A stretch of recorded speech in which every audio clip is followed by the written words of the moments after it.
Hello everyone, welcome back to our YouTube channel Education Dham.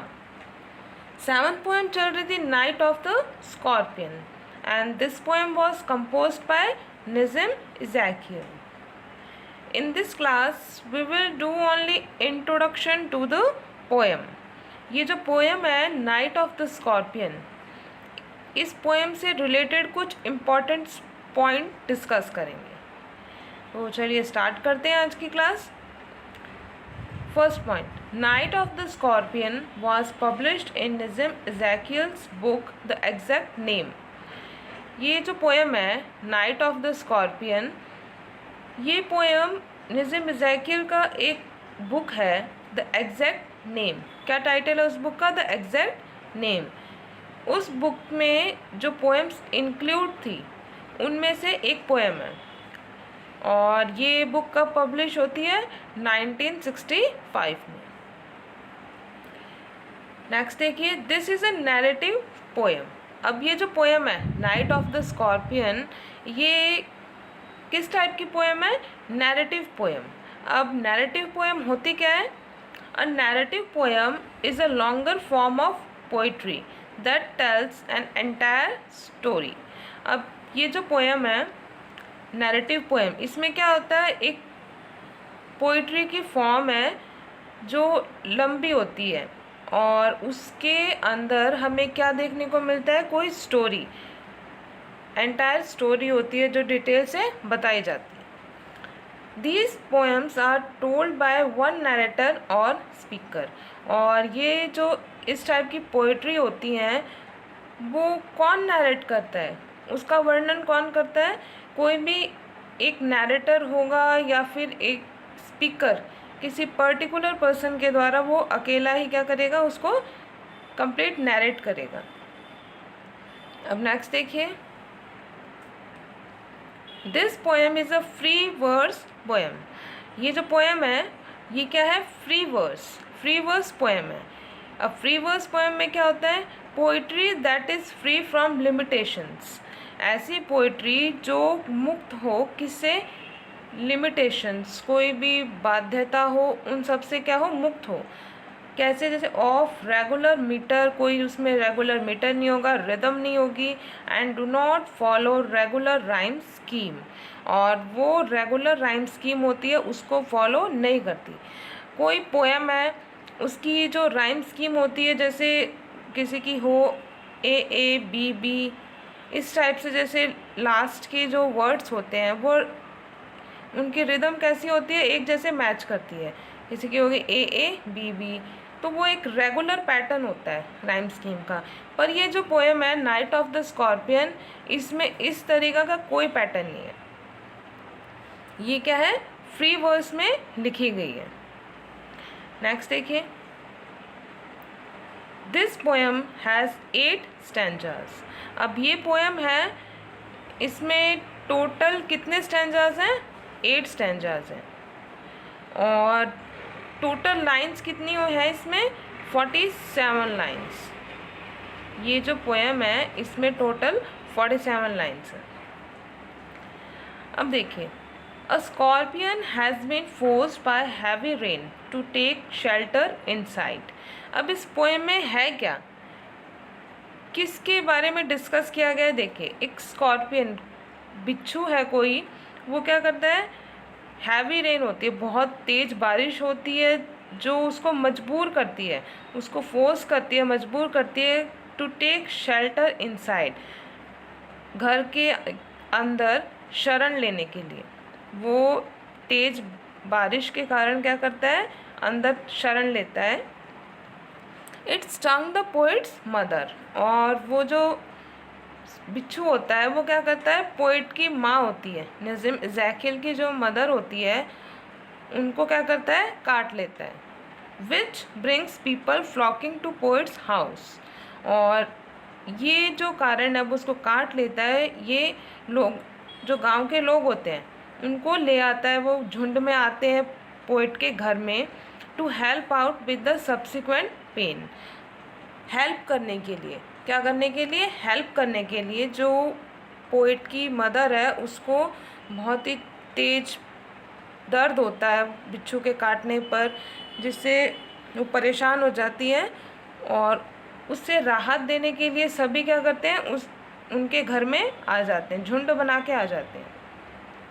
तो इस poetry में ये मेन चीज़ें हैं जो इंक्लूड हैं।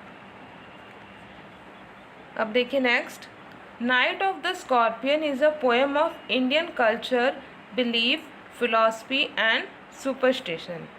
अब ये जो पोएम है इसमें क्या है, इंडियन कल्चर, भारतीय जो संस्कृति है उसके बारे में है, बिलीव्स जो मान्यताएं, विश्वास हैं, फिलॉसफी जो भी दर्शन, एंड सुपरस्टिशंस जो भी अंधविश्वास, ये सब चीज़ें इस पोएम से बताई गई हैं, इसमें दिखती हैं ये।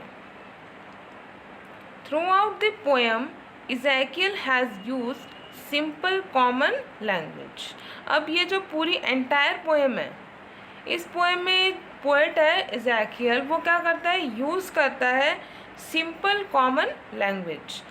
ये जो बहुत ही इजी लैंग्वेज यूज़ करता है, जो हम नॉर्मली रीड करते हैं तो हमें इजीली समझ में आ जाती है। लैंग्वेज कैसी है इसकी, बहुत ही सिंपल है एंड कॉमन है। अब नेक्स्ट देखिए थीम। अब ये जो पोएम है इसकी थीम, विषय वस्तु क्या है, superstition. The poem reveals the superstitions that prevail in the Indian society.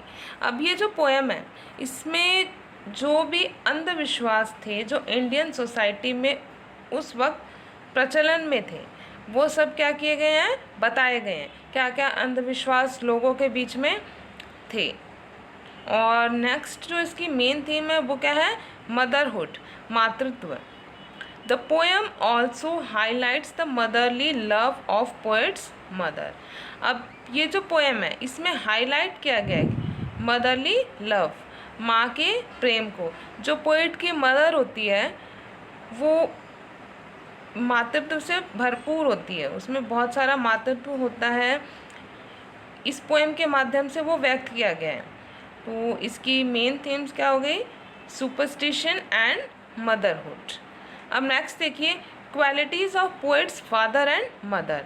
अब जो पोएट के फादर और मदर हैं उनकी क्वालिटीज़ क्या थी, ये जब हम पोएम रीड करते हैं इससे हमें क्या पता चलता है, उनका नेचर, उनकी क्वालिटी क्या क्या थी। अब जो पोएट के फादर हैं उनकी क्वालिटी देखिए, the father is logical and scientific in his thinking. जो पोएट के फादर होते हैं वो क्या होते हैं, लॉजिकल, तार्किक and scientific in his thinking. उनकी सोच कैसी होती है, तार्किक सोच होती है। और he does not believe in superstitions and blind beliefs.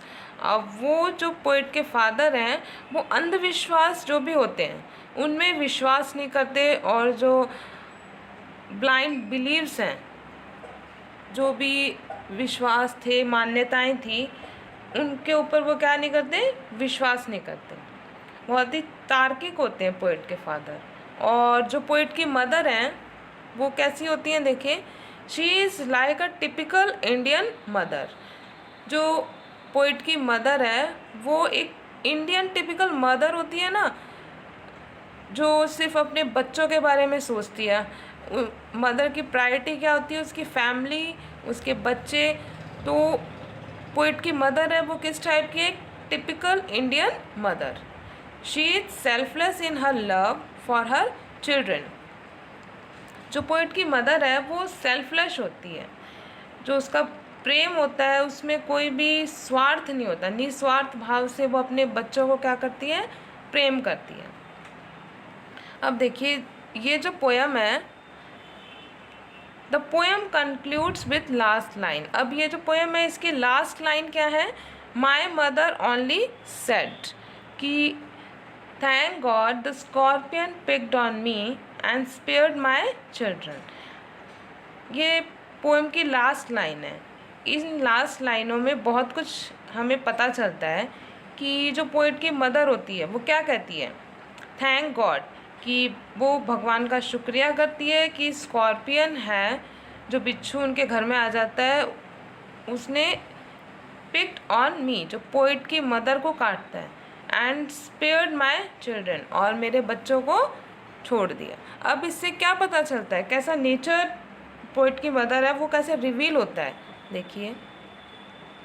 इज़ेकियल recalls his mother reaction to her frightening and painful experience. जो पोइट है वो क्या करते हैं, याद करते, रिकॉल करते हैं कि जो उनकी मदर है उनका रिएक्शन, कि उनका रिएक्शन कैसा होता है to her frightening and painful experience, कि इतने लंबे दर्द के बाद 20 आवर्स उनको पेन होता है, बहुत ही फ्राइटनिंग, भयानक और असहनीय दर्द होता है पोइट की मदर को। और जब वो ठीक हो जाती हैं उसके बाद जो पोइट की मदर है उनका रिएक्शन कैसा होता है। She spoke of it only briefly, कि वो क्या बोलती हैं, बस एक ब्रीफली कुछ वर्ड्स बोलती हैं, थैंकिंग गॉड, और भगवान का शुक्रिया करते हुए, एंड सेइंग, और कहती हैं हाउ ग्लैड शी वॉज, कि वो कितनी खुश हैं, दैट कि the scorpion had chosen to sting her rather than her children, कि जो बिच्छू होता है वो उसकी माँ को चुनता है, वो उसको चुनता है टू स्टिंग हर, उस काटने के लिए, रैदर देन हर चिल्ड्रन, बजाय उनके माँ की, उनकी जो माँ होती है उनके बच्चों के, कि जो बिच्छू है वो उसको काट लेता है और जो उसके बच्चे होते हैं उनको छोड़ देता है।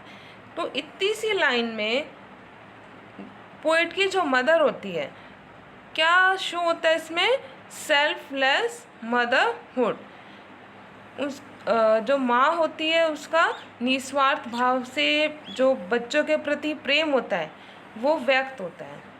तो ये पोएम है, इसमें एक इंसिडेंट बताया गया है पोइट के द्वारा जो उनकी लाइफ में होता है।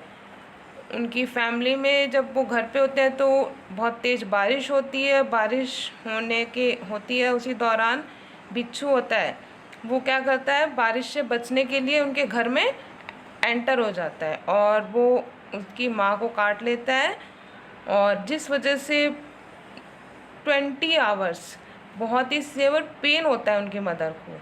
और जब वो ठीक होती हैं, बहुत सारे ट्रीटमेंट किए जाते हैं, उसके बाद वो लास्ट में क्या बोलती है, सिर्फ ये लाइनें बोलती है, thank God the scorpion picked on me and spared my children. तो ये इंसिडेंट था पोइट की लाइफ का। ये बेसिक पॉइंट्स थे, इंट्रोडक्शन, पोएम का इंट्रोडक्शन था ये। अब जो नेक्स्ट क्लास होगी उसमें हम ये जो पोएम है इसको डिटेल से स्टडी करेंगे, लाइन टू लाइन हम इसको डिस्कस करेंगे। आज के लिए बस इतना ही, अब मिलते हैं नेक्स्ट क्लास में, तब तक के लिए गुड डे।